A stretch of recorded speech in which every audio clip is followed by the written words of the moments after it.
Is-Segretarju Parlamentari Mario De Marco iddikjara li għandu 3 residenzi f'San Ġiljan, residenza oħra fin-Naxxar, parti minn residenza fil-Belt, parti minn 2 residenzi oħra fil-Ħamrun u 2 garaxxijiet f'San Ġiljan.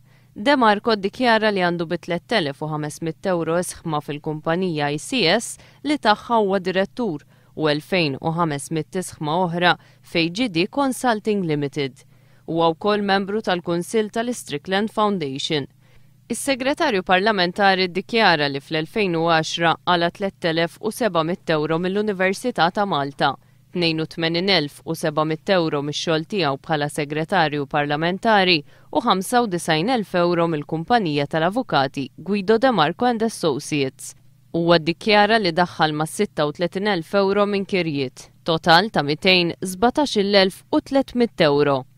Fl-istess ħin li ddikjara dan id-dħul, Mario De Marco ddikjara li fil-bank għandu 16,000 euro depożitati. De Marco ddikjara wkoll li għandu loans li laħqu l-400,000 euro.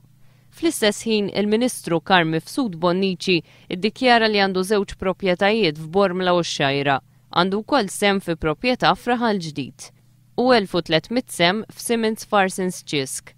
Il-Ministru Carm Mifsud Bonnici ddikjara li fl-2010 daħħal aktar minn 87,000 euro mix-xogħol tiegħu bħala Ministru, 2,800 euro mill-Università u 4,500 euro mill-Uffiċċju Legali, total ta' 94,700 euro.